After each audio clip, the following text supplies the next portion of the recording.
বাংলাদেশ জামাতে ইসলামী এই দেশের বুকে যদি বিবেক দিয়ে চিন্তা করা হয় তাইলে সবচেয়ে বড় মজলুম দল।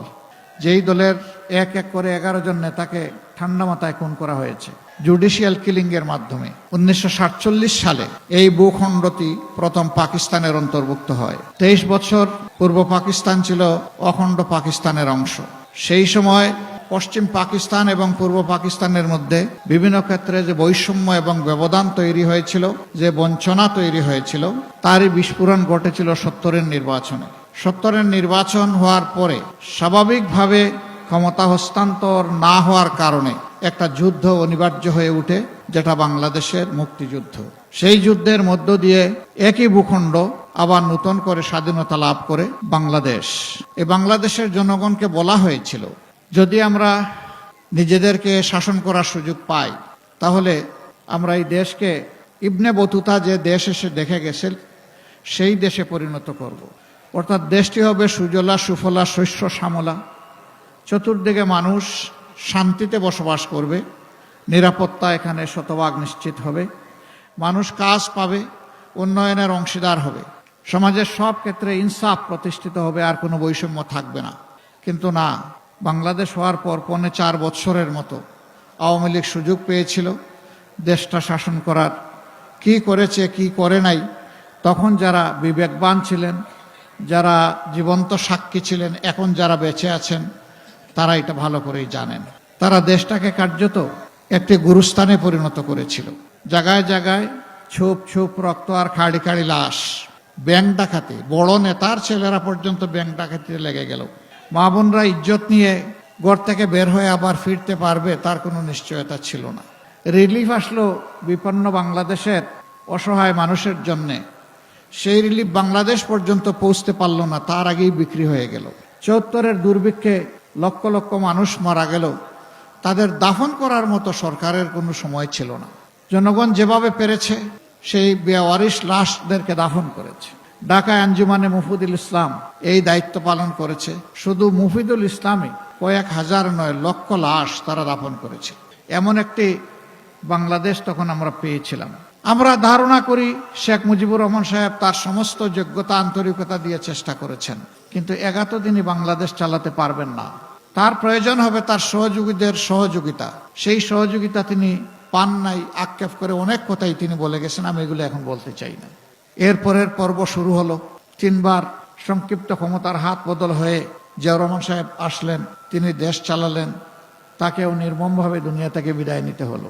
যেভাবে শেখ মুজিবুর সাহেব নিলেন সপরিবারে, ব্যতিক্রম শুধু এতটা যে তার পরিবারের অন্যান্য সদস্যদের কোনো ক্ষতি সাধন না করে তাকে খুন করা হলো। তিনি দুনিয়া থেকে বিদায় নিলেন, আবার বাংলাদেশ অস্থির হয়ে উঠল। কিছুদিন এইরকম চললো। সত্তার সাহেব আসলেন, সামাল দিতে পারলেন না, তার হাত থেকে দায়িত্ব ফসকে অন্যের হাতে চলে গেল এবং সেটা আইনসঙ্গত জায়গায় যায়নি, অন্য জায়গায় চলে গেল। 9 বছর তিনি শাসন করেছেন, তিনিও যা দিয়েছেন দেশবাসী তার সাক্ষী। তবে সেই সময় 2টা জিনিস খুব মারাত্মক আকার ধারণ করেছিল। একটা হচ্ছে তিনি নির্বাচনের জান কবজ করেছিলেন। তখনকার একটা স্লোগান ছিল 10টা হুন্ডা 20টা গুন্ডা, নির্বাচন ঠান্ডা। দুর্নীতিকে তিনি বাজারজাত করেছিলেন, জাতীয়করণ করেছিলেন। সেই যে দুর্নীতির মহা উৎসব, জাতীয় সত্তা ফিরে পেল, তা আর থামল না। এখন পর্যন্ত এটা চলছে। উৎপাত সকল যুগেই ছিল, কিন্তু 15.5 বছরটা ছিল খুবই খারাপ সময় বাংলাদেশের জন্য। এই সময় বাংলাদেশের ব্যাংক, বিমা সেক্টর, কর্পোরেশন, শেয়ার মার্কেট লুট হয়েছে। মেগা প্রজেক্টের নামে জনগণের টাকা লুট হয়েছে। শুধু বাংলাদেশ ব্যাংকের বৈধ হিসাব মতে বিদেশে 15.5 বছরে তৎকালীন সরকারের লোকেরা পাচার করেছে 28 লক্ষ কোটি টাকা, যেটা বাংলাদেশের রাষ্ট্রীয় বাজেটের 4টা বাজেটের সমান। কত টাকা বিদেশে পাচার হয়েছে চিন্তা করেন। আর পাচার করতে পারে নাই সেই টাকা মাটির নিচে কলসিতে বিছানায় কত যে আছে আল্লাহই ভালো জানে। বাংলাদেশ জামাতে ইসলামী এই দেশের বুকে যদি বিবেক দিয়ে চিন্তা করা হয় তাইলে সবচেয়ে বড় মজলুম দল। যেই দলের এক এক করে 11 জন নেতাকে ঠান্ডা মাথায় খুন করা হয়েছে জুডিশিয়াল কিলিং এর মাধ্যমে। এটা বিচারিক হত্যাকাণ্ড। একজন যিনি বেঁচে ছিলেন এটিএম আজহারুল ইসলাম সাহেব 5 আগস্টের পরে বর্তমানে কোনো দলের সরকার নাই, এখন একটা দল নিরপেক্ষ সরকার দেশ চালাচ্ছে। এই সময় আদালত যার ফাঁসির আদেশ দেওয়া হয়েছিল তাকে মুক্তই শুধু ঘোষণা করা হয় নাই, আদালত বলেছে তার বিরুদ্ধে যে সমস্ত সাক্ষী আনা হয়েছে একটাও বিশ্বাসযোগ্য সাক্ষী নাই, যে অভিযোগ আনা হয়েছে তার কোনো প্রমাণ দিতে সক্ষম হয় নাই রাষ্ট্রপক্ষ। সেই অবস্থায় তাকে ফাঁসি দেওয়া হয়েছিল। তাহলে বুঝুন, বাকি যাদেরকে ফাঁসি দেওয়া হয়েছে অথবা জেলে রেখে যাদেরকে মৃত্যুর দিকে ঠেলে দেওয়া হয়েছে তাদের সাথে কি আচরণটা করা হয়েছে। এই বৃহত্তর বরিশালের অহংকার, সারা বাংলাদেশের অহংকার, সারা বিশ্বব্যাপী মানুষ যাকে ভালোবাসে, বিশ্ববিখ্যাত মুফাসসির কোরআন আল্লামা দেলোয়ার হোসেন সাঈদীকে নির্মমভাবে হত্যা করা হয়েছে। প্রত্যেকটি হত্যাকাণ্ড এইরূপই ছিল। আমাদের হাজার কর্মীকে আমরা হারিয়েছি, তাদেরকে বিচারের মুখোমুখি পর্যন্ত করা হয়নি।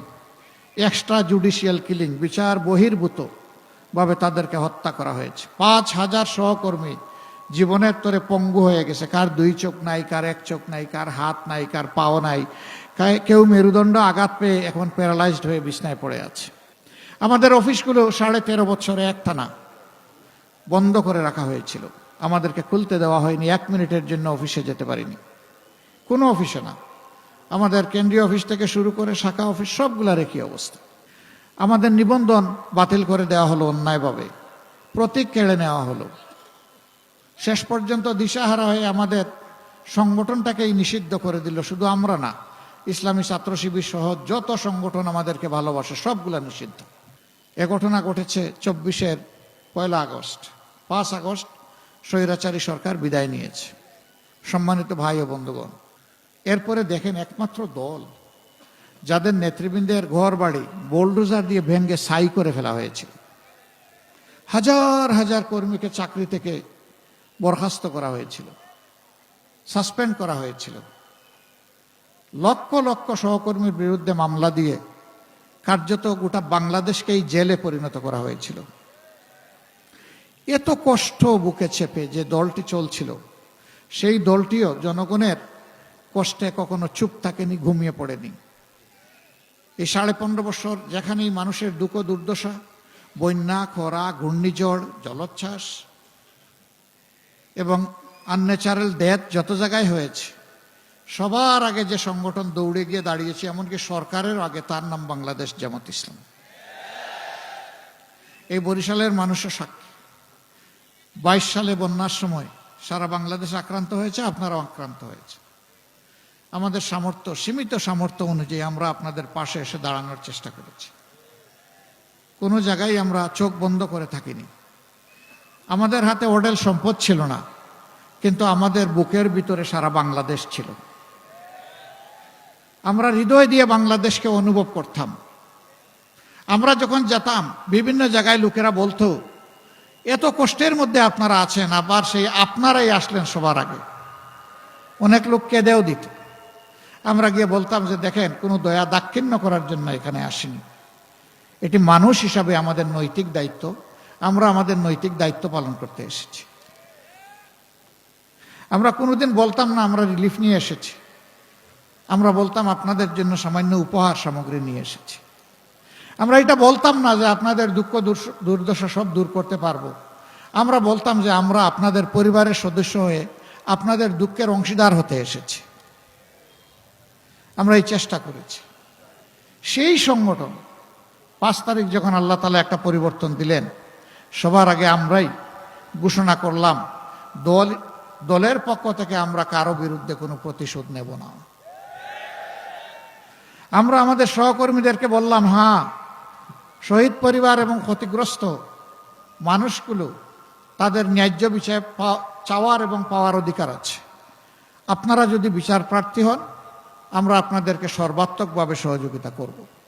কিন্তু সাবধান, মামলা রুজু করতে গিয়ে একজন নিরপরাধ মানুষের নাম মামলায় অন্তর্ভুক্ত করা যাবে না। শতভাগ নিশ্চিত না হয়ে একটা মানুষের নাম লেখা যাবে না। সারা বাংলাদেশে আমরা হাজার হাজার মামলা করি নাই। এত মামলা করলে কিয়ামত এসে যাবে, কিন্তু বিচার শেষ হবে না। আমাদের মামলায় আপনারা শুনে অবাক হবেন, 8টা মামলা আছে দেশে, আসামি মাত্র 1 জন করে। আমরা দ্বিতীয় লোক খুঁজে পাই নাই, তার নাম সেখানে লিখব কেন? কিন্তু এখানেই আমরা দেখলাম আশ্চর্য হয়ে, কেউ কেউ মামলা করেছেন 800-900 আসামি, তারপরে আবার অজ্ঞাত আছে, এবং এই মামলা করে অনেকে বাণিজ্য করছে।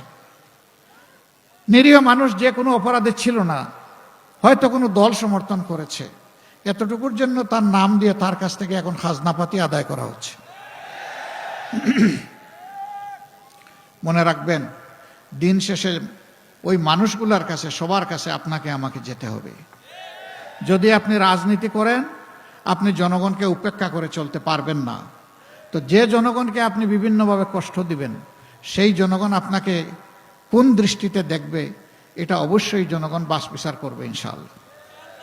প্রিয় ভাইয়েরা, আমরা তো আর্থিকভাবে সবচেয়ে বেশি ক্ষতিগ্রস্ত হয়েছি, কিন্তু চাঁদাবাজি করা যেহেতু হারাম, আমাদের একটা লোকও কোথাও কোনো চাঁদাবাজি করে নাই। আমরা হারামের উপরে হাত রাখবো না, আমরা কোনো স্ট্যান্ড দখল করব না, করি নাই। মামলা বাণিজ্যের কথা বলেছি, আমরা করি নাই। আমরা কি করেছি? আমরা মানুষের জীবন, সম্পদ এবং ইজ্জতের পাহারাদার হিসাবে আমরা 6 তারিখ থেকেই 15 দিন টানা আমাদের সমস্ত কর্মীরা সারা বাংলাদেশে দায়িত্ব পালন করেছে। দিন নেই, রাত নেই, বৃষ্টি ভেজা, রোদে শুকানো, মশার কামড়, মাছি ভনবন, এগুলাকে পাত্তা না দিয়ে মানুষের জীবন, সম্পদ, ইজ্জতের প্রতি সম্মান দেখিয়ে আমাদের লক্ষ লক্ষ ভলান্টিয়ার টানা 15 দিন এই দায়িত্ব পালন করেছে। আলহামদুলিল্লাহ। আমরা মসজিদ থেকে শুরু করে সকল ধর্মের প্রতিষ্ঠানগুলোকে পাহারা দিয়েছি, কোনো দুষ্ট লোক যাতে দেশের পরিস্থিতি খারাপ করতে না পারে, অবনতি ঘটানো তারা। আমরা থাকলাম এই দিকে পড়ে, আরেক দল লেগে গেল নিজেদের কিসমত বানাতে। কি রে ভাই, এর নাম রাজনীতি? এটা তো দুর্বৃত্তপনা। রাজনীতি হবে নীতির রাজা, মানুষের কল্যাণ সাধন করা। মানুষের কোনো অকল্যাণ রাজনীতি হতে পারে না। আলহামদুলিল্লাহ, এই পুরা জার্নি জুড়ে